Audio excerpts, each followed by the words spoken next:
So all of you, can you see my screen? No, sir. 1 second. Yes, sir. Yes, sir.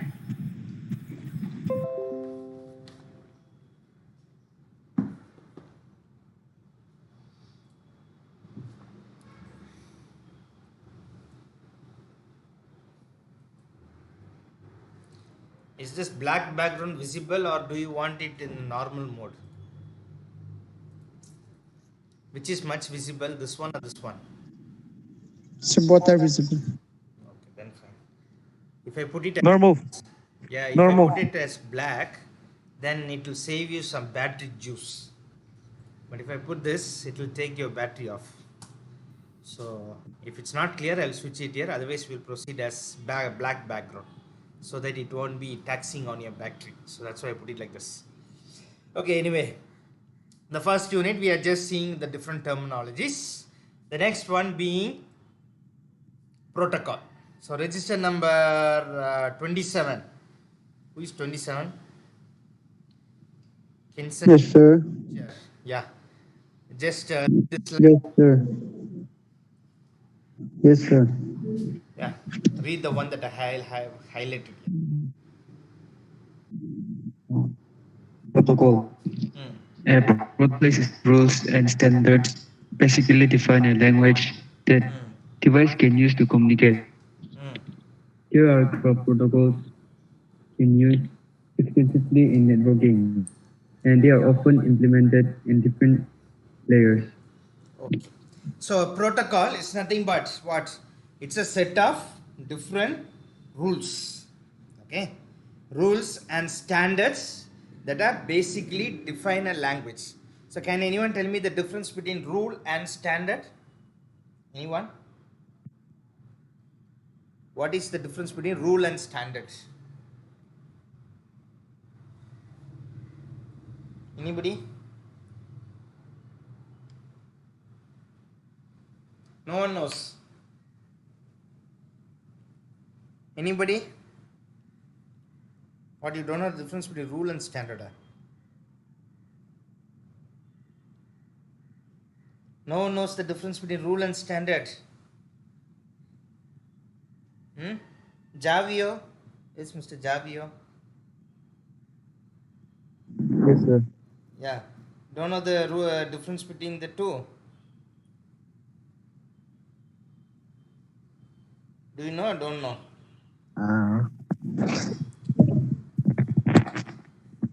Okay. So rules and standards. Okay, there are two terms. Okay. So for example, you're taking. Where's my scale over here?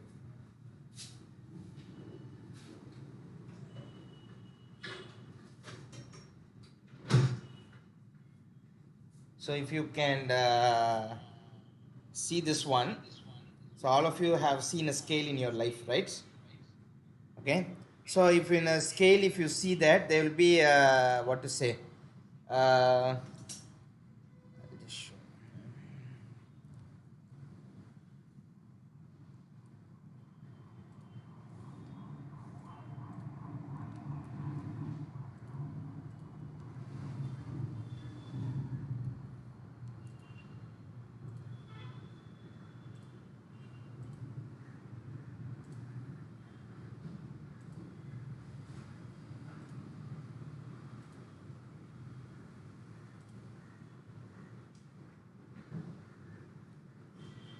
Okay.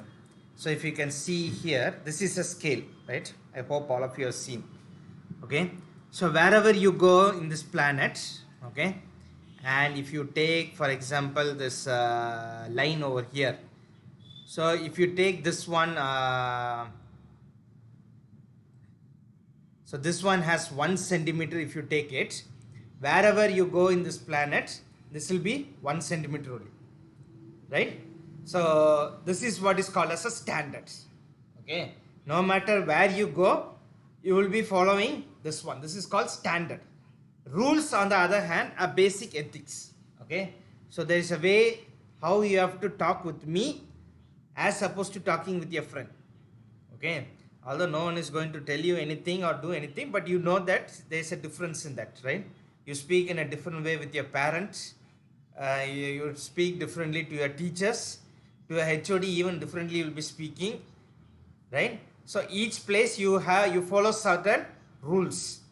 Now rules can be changed, standards cannot be changed. Okay. So similarly, a protocol is what? It's a set of rules and standards that basically define a language that devices can use to communicate. Okay. So when two different devices are communicating, like for example, two human beings are communicating means, today morning one student was calling me and telling that I have to go to the hospital and I cannot do. So they won't just, if you are talking with your friend, they say, hey, I'm going here, you see my work. But if they want to talk with me, they use certain phrases, right? Sir, since I'm unable to come, something like that, some words you'll be using. So that is the rule. Okay, doesn't no one is bounding you by that, but that is a rule. A standard means what? You have a phone number, you have to dial that number from another number. That is a standard, right? Just because you are unable to type 10 digits doesn't mean you can just key in five digits and it will go. Okay, so that is called standard. So a protocol is nothing but a set of rules and standards that define a language. So there are a lot of different protocols, okay, and they are often implemented in different layers. So what is a layer? We will come and see a little bit later. So there are some protocols like TCP, UDP, IP. TCP is transfer control protocol, UDP is user datagram protocol, IP is internet protocol. This is IP, internet control message protocol. Okay, so what is a layer? How the layer protocols work, we'll see in a while now. HTTP is hypertext transfer protocol. This is the protocol used for accessing the web content. Okay, so I have previously told you, if you are going to a particular website like our university website, you can see HTTP in the front of that one. So HTTPS, that means what? Hypertext transfer protocol secured. In some cases you will just find yes, without the S you will be finding HTTP alone. So that is what is called as a only if you have that protocol will you be able to access the content of the web page. Then you have secure socket layer, TLS, SSL. Okay, these things we will see a little bit later. Now we will come to the main one. So here the first one. So register number 26, Siranjit Das. Can you read this one? Where is Siranjit Das? Yes, sir. Yeah. Read what you see on the screen. Read the port one. A port is an address on a single machine that can be tied to a specific piece of software. It is not a physical interface or location, but it allows your server to be able to communicate using more than one application. Okay. So I think you might have heard the term port. Okay. Normally what does a port mean apart from your computer? Anyone? Anyone, can you tell me what is a port? Have you ever heard the term like airport, ship port? What is the word port means? Can anyone tell? Subi Katum? Where is Subi Katum? She's here or not? Yes, What do you mean by a port? connecting different locations. So Connecting you have a bus stop in Dimapur 5th Mile, right? From there you're going to city center. Will you call that place as a bus stop or will you call it as a port? Bus stop. You won't call it as a port, no? Then you're telling from one place to another, how come? A port is something that when you want to connect two different mediums together, okay, like aeroplanes coming from the air and it has to meet to the land, means it has to come to a specific place. It needs certain things so that it can offload all the people in a certain way. Okay, the plane can't just come and land in your rooftop. It needs a proper runway, some security is needed, everything. Similarly, a ship is floating on the water. It has to dock on the land, means it needs a port. So port serves as a gateway by which you can enter a particular place. Okay. So I don't know how many of you have seen the port in a computer. How many of you know the port in a computer? Anybody?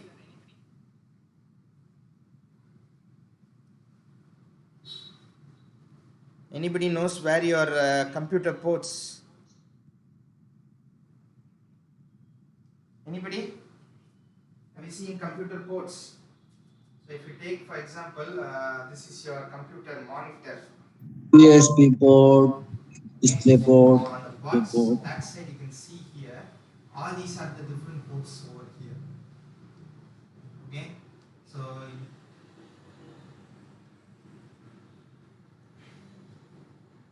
the ones that you see over here.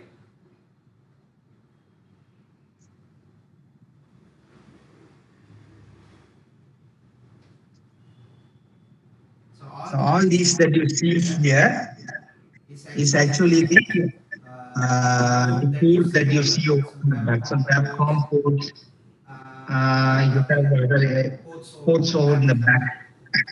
Okay. So So the the same same way if you see in your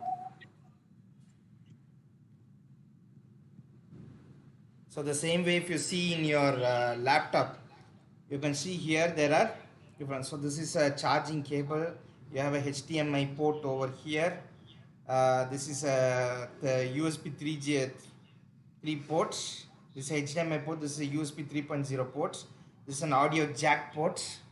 And similarly, you have some USB ports over here. So these ports allow external devices to connect with a particular system.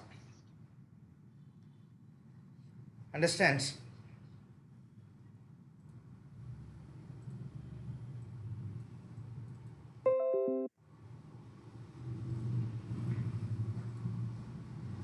Okay. So these ports which you see in the computer are the ones that will help you to join with a particular computer. Okay. It basically allows all the external device or something called as peripherals to dock with your computer. That is actually called as the port. There are two types of port. One is called as the logical port and another one is called as the physical port. Okay. So the physical port is the one which I showed you. Apart from this, there are a lot of logical ports also. So next semester when you are studying PHP, you will understand that better. Okay. So if you take your system, there is this is actually the local loopback address. So 8080 port is this one. Sorry, it's going to the search one.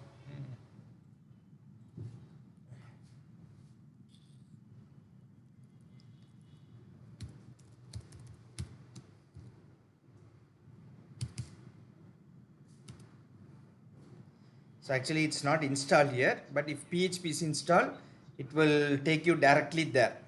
Okay, so here the firewall is preventing it, but this is what is called as a local loopback address. So these are all some of the addresses through which certain things can connect to your particular system. Okay, right. So a logical port, like for example, if you have HTTP, for HTTP the port number is 80. For FTP connection, the port number is 21. So the computer, although it is connected to the modem using your telephone jack or to your Wi-Fi or whatever it has certain things called logical ports. So logical ports are up till 4000. Okay. So next one is firewall. Does anyone know what is a firewall? Register number 25. Who is 25? Zujamalota. Who is 25? Register number 25. Yeah, read this one. Yes, sir. A firewall is a program that decides You whether can speak to the mic, no one can hear you.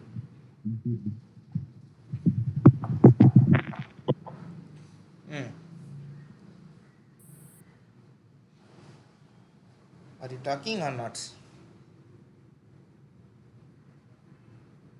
Register. A firewall is a program Hmm. Yes, sir. That Firewall decides. is a program. Oh, That decides. sir, I cannot. You cannot see. Sir, I cannot see. Now you can see. Uh, Hmm. You able to see or not? no, sir. Hmm? What do you mean by I can't see? You don't know where your phone is. Oh, Connect. it's showing another Hmm? tab. It's not showing the screen. Everyone is able to see my screen? Yes, sir. What about you? Oh, yes, sir. Yes, sir. Sir, I can see now. So he has connected Bluetooth and is roaming somewhere. Um, So read it, man. A firewall is a program that decides whether traffic coming into a server or going out should be allowed.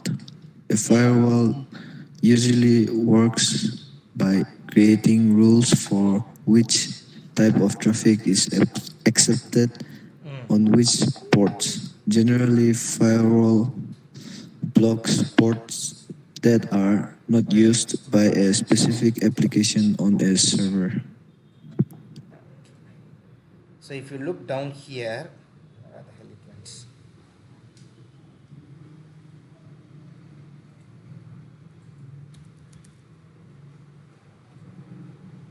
So if you can see in your Windows, there's something called firewall and protection. Okay. So what does this basically do? You can see firewall and network. It's given who and what can access your network. So which apps can use the computer to send and receive data through the internet. All these things you can set over here. Okay. So what kind of actions, everything. So basically a firewall is a program that decides what are the packets that need to be allowed into your computer and what are the things that are not, that should not be allowed into your computer. Okay. So for example, if I go to this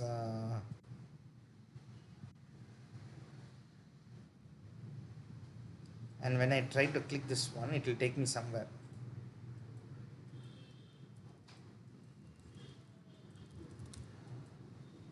Fortunately, this is working today.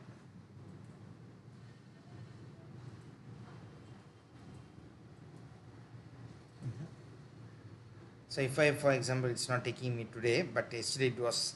So sometimes when you are clicking, it will tell a dangerous website. Okay. Or this website is not suited, something like that. It will be giving you an error message. Okay. Fortunately, today it's not giving any error. Okay. So sometimes when you are going there to a particular web page, it will block you. And it will tell that this particular web page is harmful or something like that. And it won't allow you. So the network that you see over here, okay, so if you can see these diagrams, so the connection between these two you can equate to some kind of roads. So for example, this is Dimapur Kohima, this is a road, means there are packets flowing between these packets are called as traffic. Okay, so a firewall is the one that decides what has to come in and what has to not come in. So you can take it like a military cantonment zone. Okay. So if you go to the military base, there are only certain vehicles that will be allowed inside. Okay. Or if you take our university, for instance, whatever the cars, everything on, they have to stand outside. Okay. Only vehicles that are our university's owns vehicles, they can come and play inside the university. Okay. So you can take traffic or network packets like your cars and vehicles that are on the road, and only certain things will be allowed to access your computer or use the application layer of your particular computer. Okay. So who is register number 24? Read this one. Register number 24. Yes, sir.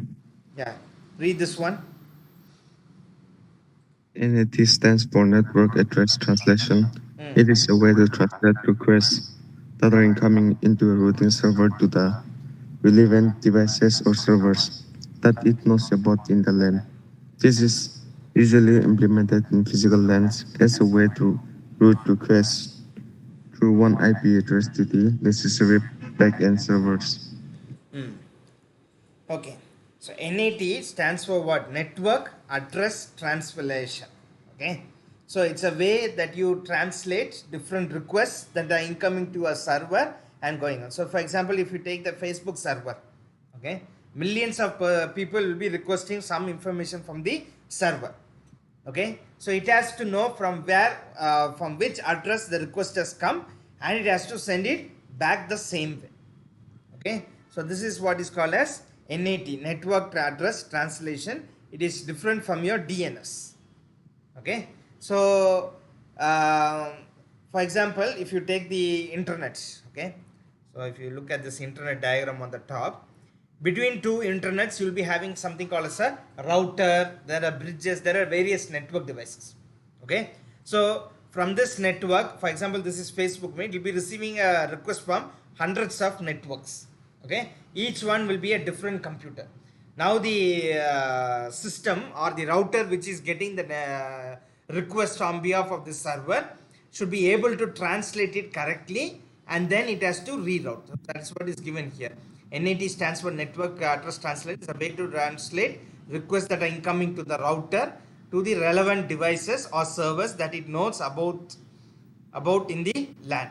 That is usually implemented in physical LANs as a way to route requests through one IP address and necessary backend server. So if, for example, in our university lab you are having one server, it is going through the server means again it has to send back to the correct client who has asked that.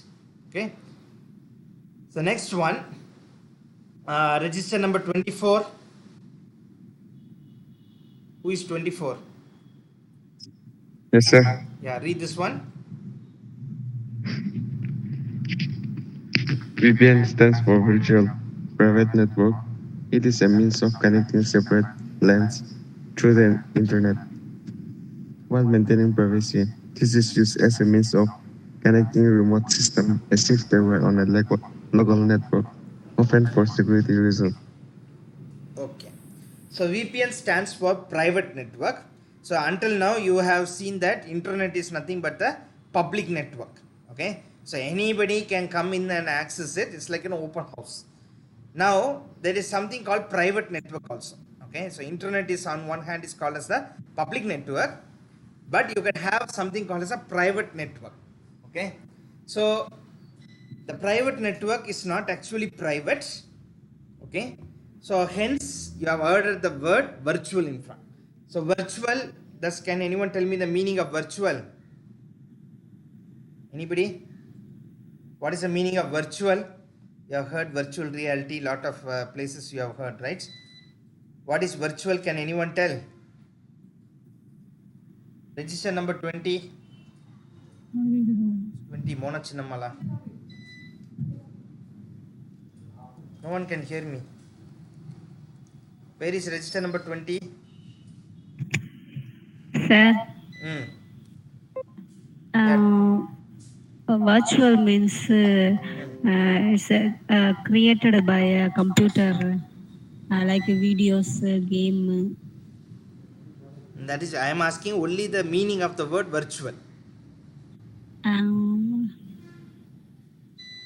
What is the meaning of the word virtual? Can you tell? Described. Describe. Virtual means something that is not there, but it makes feel like it is there. Okay. So for example, in the class sometimes you will be sleeping with your eyes open. So that is one example of virtual. Physically present but mentally absent. That is what is called virtual. Something that is not there, but you may give it a feeling as if it is there. Virtual reality. Okay, it is not real there. You see all the images, you feel as if you are playing in a ground, everything, but it is make believe. It is not actually there. So that is called virtual. So in a private network, private means what you are having. In a public network, everything is known among everyone. Okay, a private network means what? What's the difference? Private means what? Everything will be kept secret. Okay, So there's a word called as privacy, and there is also a word called security. Can anyone tell me the difference between privacy and security? Anyone? What, your class? No, don't know any of the terms in a computer. Can anyone tell me the difference between privacy and security? Ranok Jamir, Sentinok Jamir. Where is that fellow? Sentinok Jamir. Yes, sir. Yeah, can you tell me the difference between security and privacy? You are using Facebook, right? WhatsApp? Yes. Yeah, you have heard the term privacy, right? Yes, sir. Yeah, what do you mean by privacy? And what is the difference between privacy and security? Can you tell me? Uh, Privacy means to control our personal information. Okay. Security means? How our personal information is protected. Not exactly. Okay, so there is a difference between security and privacy. Security means, for example, I have a room and a key with me. Okay, so that means what? Whoever has the key only can enter that particular room. Imagine that I and Vepate have the key to a particular room. That means what? Only we two can enter that room. No one can access that. So that is called security. A bank, they lock it. Okay, inside the bank there will be a locker. Only 3 people have the keys for that particular room. So that is called security. You can access it. Password is one security mechanism. Your email has a password, only you will know. Or maybe someone known to you may know that password, they only can access that one. Privacy means I have the information, what I am going to do with that one.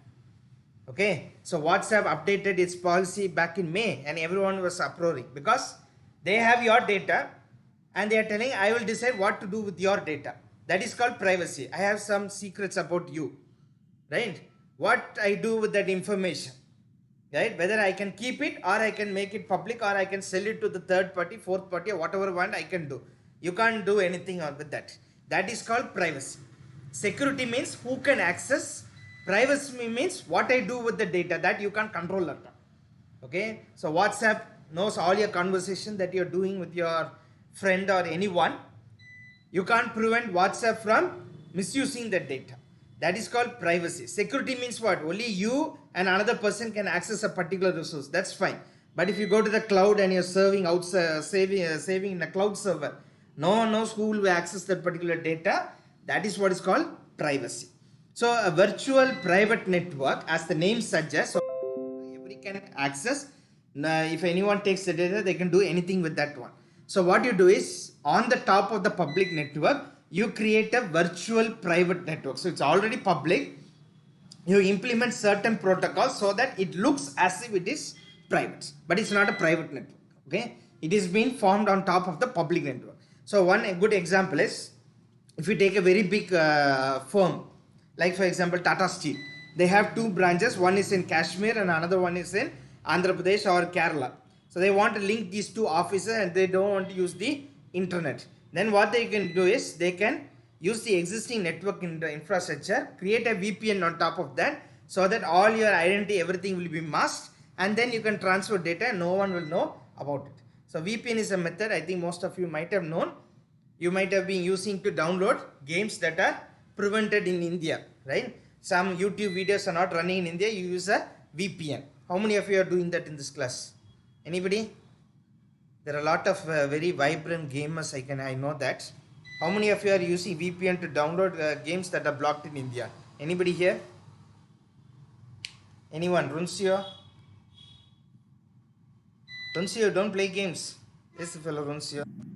Yes, sir, I'm here. Yeah, you don't play games at all with your mobile. I play. Yeah, you play only, but you don't study, correct? You should be using your phone only for studies like Vepate, okay? Vepate, Yes, sir. you will be using your phone only for Yes, sir. studies. True or false? False. False. Very good. Honest answer. That's why I like you. Okay, so anyone using VPN to download any illegitimate games? Who is this? General X? General X? Where's that fellow? Mankang. Where's Mr. Mankang Cognac? He's not here. Ninato Gaming. He has his name itself and Ninato Gaming. Ninato Aomi. You are here. Yes, sir. Yeah, you have put your name as gaming. Do you download games through VPN or not?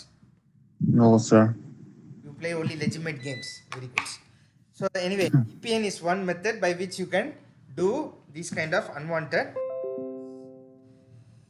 Then we have something called as network layers. Okay, so that we will go now.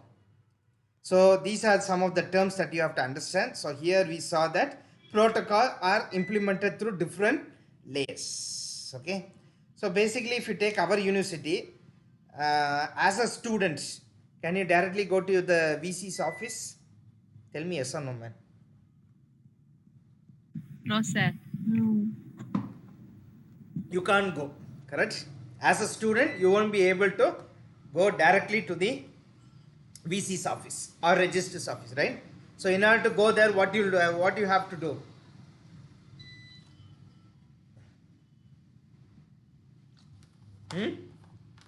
Imagine Call you you. need a bona fide Call certificate. you. So what do you have to do? Yeah, tell me.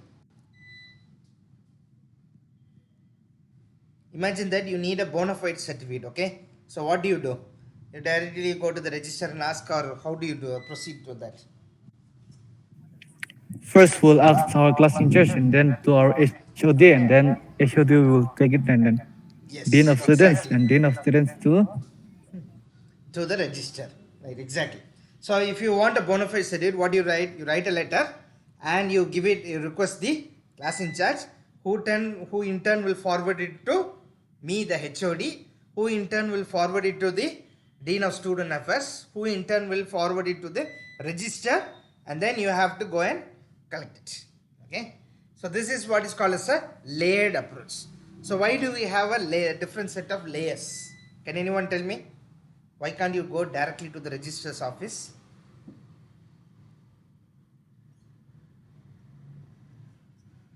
Why do we have this much red tape? Why is it going from Because one it table has to a other? certain rules. Yeah, tell me. Because it has a certain rules. Certain rules, okay. Why we have that rule? Why can't you go directly to the register office and get it and go, man? Anybody? Because when you are asking for a bona fide certificate, some of your details should be mentioned there, right? Whether you are a current student, whether you have cleared all your backlogs, some information is needed. Okay, the university, there are 3,500 students, and it's impossible for the registrar to know about the student. Okay, now if you take the student dean, he knows that this much students are there, but he doesn't know the details about each and every student.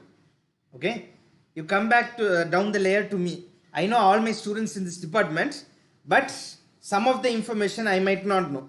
That who will know? Your class in charge only will know what your information, whether the students coming properly or going properly, whether we can recommend this or not. He only will know. So when you are coming down the layer, that means what? The work is getting equally divided. So like for example, 500 students are requesting for bona fide certificate at a given day. Now what happens? All the 500 for him to process is very difficult. So here the student dean will process everything. How he will process? Because as a HOD, I will countersign and send it. So I have certain responsibilities.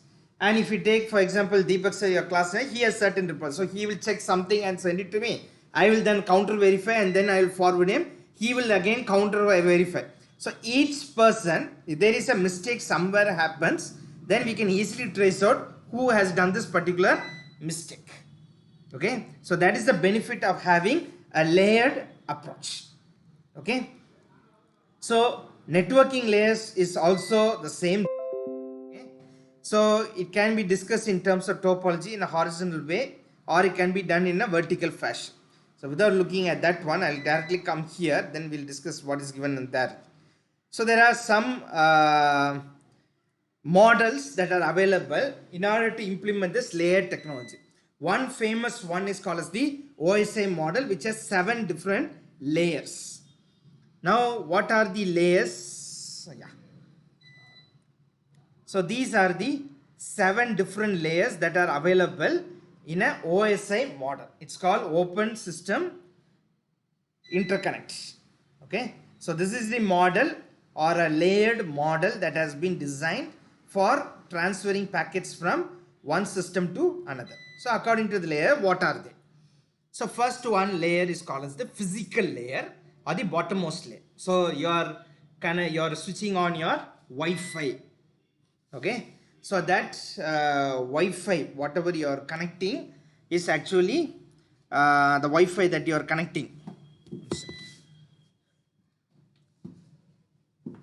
The system Wi-Fi which you are actually connecting is actually what? That is actually called as the physical layer. So the Ethernet, all those things, the Ethernet which you are connecting. So some way by which you are connecting the system to the some way you are connecting the system to the internet. Okay, so that is called as the physical layer. The second layer that you see there is called as the data link layer. Okay, so data link layer is what actually? It is the layer, as the name suggests, where data will be transferred.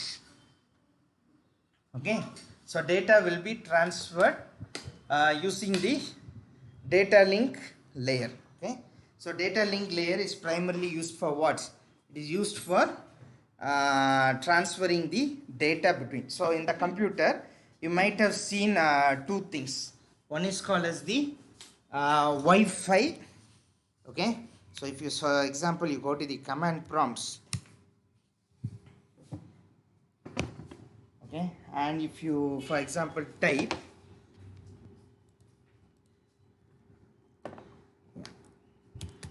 ipconfig.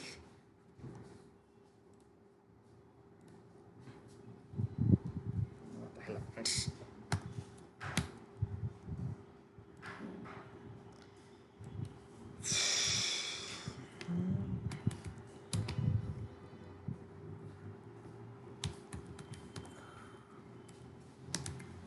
So if you type here, you can see here, this is called as the IP address. Okay, IPv4 address is given over here.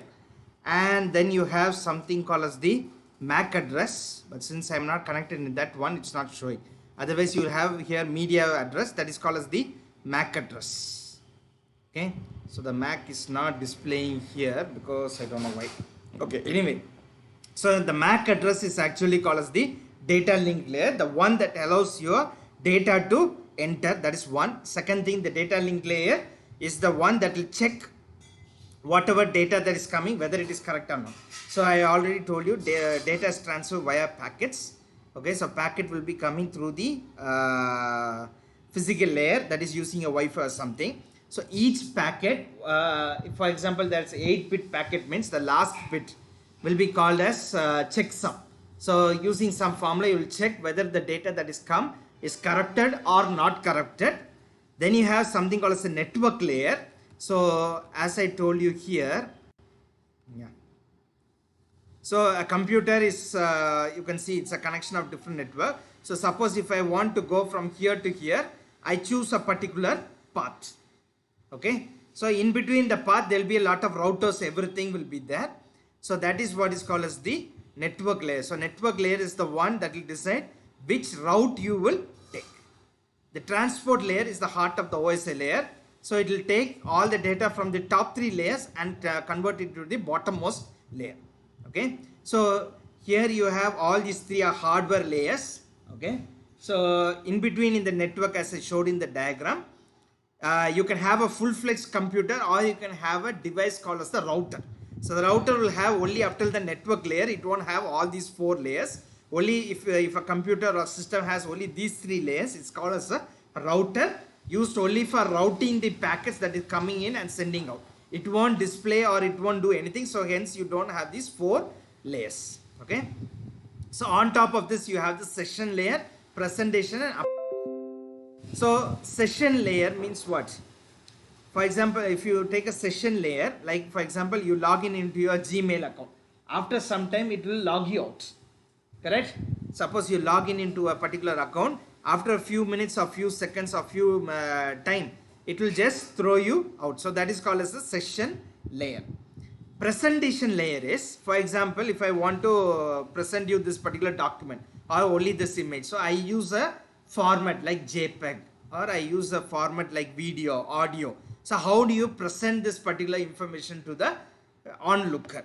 That is the purpose of this presentation layer. Finally, you have the application layer, which can help you to view the content. So you need, if for example you take a particular file, like for example this one. So this you can see it's a PDF file. That means what? I need a PDF viewer to open it. Of course you can see it over here, but this is entirely different. Okay. But actually if you want to view this particular content, means what? You need a particular, an editor or an application so that this content can be viewed. So for example, if I double click this one, a PDF viewer will be opening and I can view PDF files. But if I want to open the document directly in the PDF application, it won't open. Okay. So it needs a type, that is what type of data can be presented in an application. Then you need a session. Okay. So like for example, you take this browser, you type YouTube. Okay. So you know that there will be a video playing over there. That video player will be there. And that is the application, and you can present or only the contents, that is .flv or .mpeg4 or .weblm. These are the formats that will run on top of it. Okay, you can't run a Word document or something on the top of a particular video. Okay, and it maintains a section. This is you can, as long as you are running, it will be running. Then if you go to another tab, it may stop or it may even play in the background. Like that you can control the session. And then you have the transport layer, where it will take all the software content and transport it. So all the things that you view in this YouTube video has to come from somewhere. Okay, so it will be in a particular server. There also you will be having the same layer count. Okay, so from there someone will put the video over there. From there it will be transported to your system. It will come via your Wi-Fi or Ethernet or whatever it is. That's a physical layer. It will go to the data link layer, get it checked. Then it will go to the network layer to find out which route, which number of packet it has come, the network information. Finally, it will be transferred to the software layer so that a session will be applied. It can be indefinite or it can be a timed session like your bank software or our university exam portal. And then you will go to the presentation layer and finally to the application layer. Okay. So if you go from bottom to top, it is receiving data. If you want to send data, you send from top to bottom. So you design an application, everything, you do your assignment, everything. You scan it as a PDF and you just transport it to the server, that is Google server, and I will be viewing it from over here. So this is called as the OSI layer. All of you understood this one?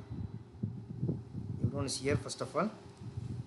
All of you able to understand this one? Yes. Yes, sir. Okay, then. Now time is 12:03. Do you want me to proceed or stop the class? Stop the class. Yeah, honest answer. Okay.